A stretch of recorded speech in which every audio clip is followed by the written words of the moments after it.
आं दिनै मोनसे प्रश्न खालामगोन जे बिथां रन्जित बसुमतारिया बिटिआर सुक्तिनि गेजेरजों मा गोदान एरेन्जमेन्ट लाबोदों भारत संबिजितनि बबे कन्स्टिटिउसननि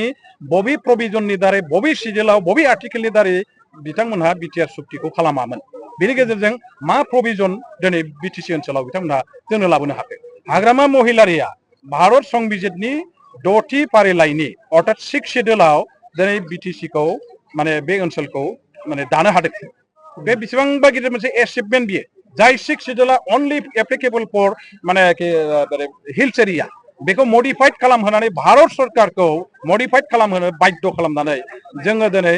बेवहाय हायेन ओनसोलाव जे ओनसोलावनाखि 6 सिडिउला एप्लिकेबल नङा बे ओनसोलावबो जों एप्लिकेबल खालामहोनो हादों 6 सिडिउल प्रभिजन दा बिटिसिआव जागासिनो दं बे जाबाय हाग्रामा महिलारि 2003 सननि 10 फेब्रुवारिनि सुक्तिनि गेजेरजों लाबोनाय दा बेखौ नायोबा जोङो दिनैनि दिनाव ग्रेटेस्ट एचिभमेन्ट थ्रु बड' मुभमेन्ट बेखौ खालामदों होनोबा हाग्रामा महिलारि बिथाङा खालामदों बेनि बादै दिनै जायफ्रा नै दाख्लै 2020 सननि 27 फेब्रुवारियाव सुक्ति खालामदों बिथांमोन खालामनाय एकर्डआथ' जिर' एकर्ड जों जे 6 सिडिउल एकर्डखौ खालामदों बेखौ नाम सोलायनानैल'सो खालामदों 6 सिडिउल प्रभिजन इज अलरेडि अन दि ग्राउन्ड बिथांमोनहा दिनै बेखौ स्कार जानांगोन 6 सिडिउल प्रभिजना अलरेडि जोंनि हायाव दंखायो मावगासिनो दं जागासिनो दं बं गसंगासिनो दं बिथांमोनहा गोदान सिडिउल देखायलायसाय गोदान प्रभिजन गोदान आर्टिकेलाव गोदान सुक्ति खालामनाय देखायलायसाय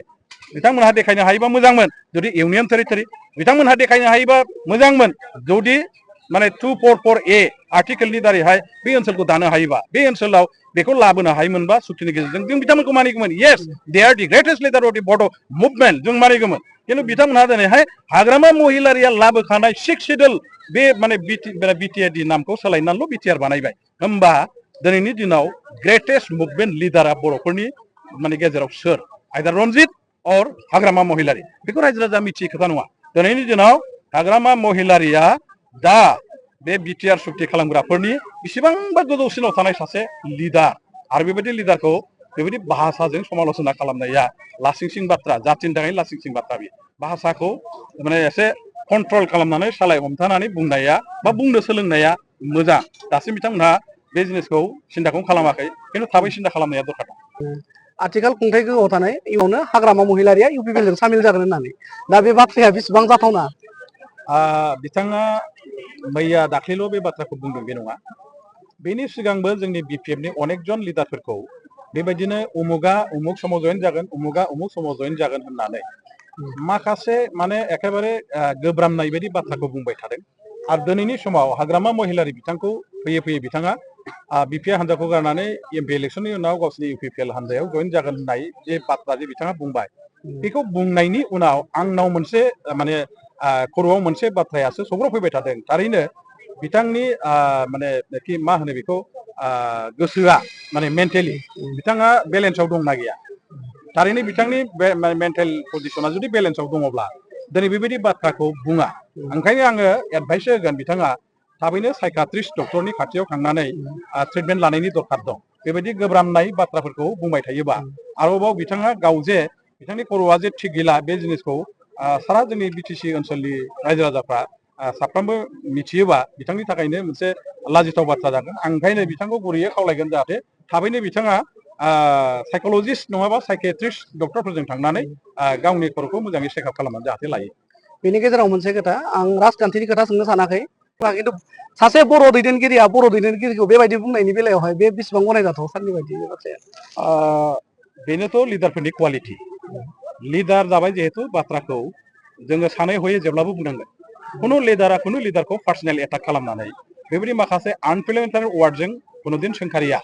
आरो बेखौ सोरबा जुदि मानिनानै सोलिनो रोङाखैब्ला बेयो लिडारशिपनि क्वालिटि बिथाङा जे गैया बेसो प्रमान जागोन दिनै हाग्रामा महिलारिया कुनुदिनबो रन्जित बसुमतारिखौ बेबायदि भाषाजों सोंखारियाखै बा समाल'सना खालामाखै समाल'सनाखौ जोङो खालामनांगोन कनस्ट्राक्टिभ भाबै जोङो ब्रिलियान्ट मोनसे माने क्रिटिसिजम बा समाल'सनाखौ जों खालामनांगोन समाल'सनानि नामाव पार्सनेल एटाक खालामनानै पार्सनेल केरेक्टार एसेसिनेसन खालामनानै सोरखौबा बेबायदि जुदि गाज्रि रावजों समाल'सना खालामोबा बे समाल'सनाया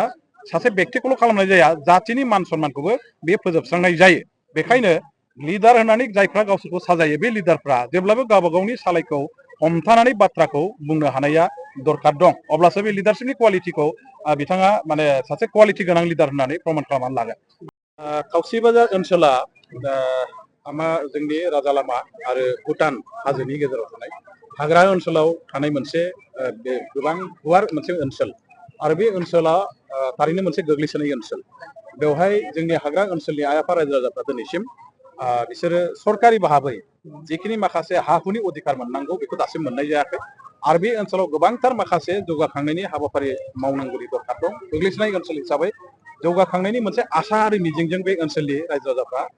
इउपिपिएल हान्जायाव बिथांमोनहा थाफानानै खामानि मावबोदोंमोन प्रमद बर' बा इउपिपिएलनि दैदेनगिरिफोरनि बा बिजेपि हान्जानि दैदेनगिरिफोरनि माखासे गिदिर गिदिर बाथ्रा आरो जबान होनायनि फारसे फोथायनाय लाखिनानै बे हान्जाफ्राव बिथांमोनहा थानानै खामानि मावदोंमोनब्लाबो दासिमहालागै 3 बोसोर बाबेनलांनायनि उनावबो बे ओनसोलाव थाइसेबो फैसानि खामानि मावनाय जायाखै मोनसेबो स्किम खामानि मावनाय जायाखै रायजो राजाफोरनि जेखिनि दाबि दावा जेखौ पुरन खालामनो बाथ्रा खोथा होदोंमोन बिनि मोनसेबो पुरन जानाय जायाखिसै आरो बेनि थाखाय दिनै रायजो राजाफ्रा बिथांमोननि पके मोनसे आसा आरो फोथायनाया गोमालांबाय आरो बे हान्जा बे सरकारनि दारै बे ओनसोलाव जेबो खामानि मावनो हानाय नंला आरो बे सरकारा जोंनि गांनाय उखैनाय दाबि दावाफोरखौ कुनुदिन खोनासंनायबो नंला बेखायनो जोङो इउपिपिएल हान्जाजों बा बिजेपि हान्जाजों थाफानानै खामानि मावनायनि खुनु लाब गैला जोङो बे हान्जाखौ नागारनानै इउपिपिएल बिपिएफ हान्जायावनो जइन जानानै उननि बेलायाव हाग्रामा महिलारि दैदेननाय बिटिसिनि सरकारनि दारैहाय ओनसोलाव जाहाथे जौगाखांनो हायो बे मिजिंजों बिथांमोनहा दिनैहाय बिपिएफ हान्जायाव जइन जाफैदों